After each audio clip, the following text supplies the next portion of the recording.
नमस्कार शिक्षणप्रेमी मित्रांनो, मी डॉक्टर रमेश चौधरी. शिक्षण सका या यूट्यूब चॅनलवर आपले हार्दिक स्वागत. आज महत्त्वपूर्ण अपडेट आपल्या सर्वांसाठी आहे. निपुण महाराष्ट्र ॲपमध्ये माहे मार्च 2026ची अध्ययनस्तर चाचणी याबाबत ही महत्त्वपूर्ण अपडेट आहे. तर या अपडेटमध्ये दिलेलं आहे की प्रिय शिक्षक बंधूंनो, या शैक्षणिक वर्षातील शेवटची निपुण महाराष्ट्र अध्ययनस्तर चाचणी आजपासून सुरू होत आहे. ही खूप महत्त्वपूर्ण अपडेट आहे. या शैक्षणिक वर्षामध्ये आपण माहे, डिसेंबर, जानेवारी, फेब्रुवारी आणि ही शेवटची मार्चची अध्ययनस्तर चाचणी घेत आहोत. यापूर्वी 3 चाचण्या घेतल्या असल्यामुळे आपल्यासोबत अनुभव आहे. या चाचणीची अंतिम मुदत 28 मार्च 2026 आहे. हे सर्वांनी लक्षात घेणं आवश्यक आहे, कारण यापूर्वी ज्या चाचण्या होत होत्या त्यांना मुदतवाढ मिळत होती, परंतु ही अंतिम चाचणी आहे, याला मुदतवाढ मिळणार नाही.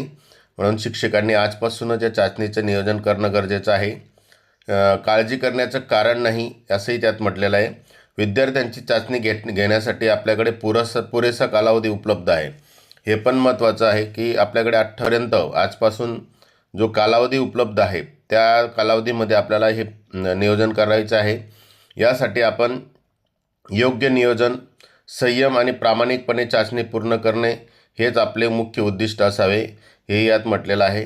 कारण की शेवटची चाचणी आहे आणि आपल्या माहे डिसेंबरपासून विद्यार्थ्यांची जी प्रगती आहे ती अंतिमरित्या अध्ययनस्तर किती प्रमाणात वाढला आहे हे समजण्यासाठी आपल्याला प्रामाणिकपणे चाचणी पूर्ण करणं गरजेचं आहे. सोबतच योग्य नियोजन म्हणजे आपल्याकडे उपलब्ध जे शालेय दिवस आहेत 23 ते 28मध्ये त्यातील वेळापत्रकानुसार किती वेळ मिळतो आहे त्यानुसार सर्व वेळेचे नियोजन करून आपण संयमाने हे सर्व काम करणं गरजेचं आहे. विद्यार्थ्यांच्या प्रगतीसाठी ही चाचणी अत्यंत महत्त्वाची आहे, कारण की यानंतर आपली चाचणी या शैक्षणिक वर्षात होणार नाही. मात्र आपल्याला विद्यार्थ्यांची प्रगती जर आपल्याला व्यवस्थितरित्या समजून घ्यायची असेल तर ही चाचणी अत्यंत महत्त्वाची आहे. त्यामुळे ती काटेकोरपणे आणि यशस्वीपणे पार पाडूया. अतिशय महत्त्वपूर्ण अपडेट आहे आणि सर्वांनी या दृष्टीने आपलं नियोजन करा. आजपासूनच या चाचणीचं नियोजन करा आणि सुरुवात करा. विद्यार्थ्यांच्या प्रगतीसाठी ही चाचणी खरोखर महत्त्वाची असल्यामुळे आपण सर्वांनी ती काटेकोरपणे यशस्वीपणे पार पाडणं आवश्यक आहे आणि प्रामाणिकपणे चाचणी पूर्ण करणं गरजेचं आहे.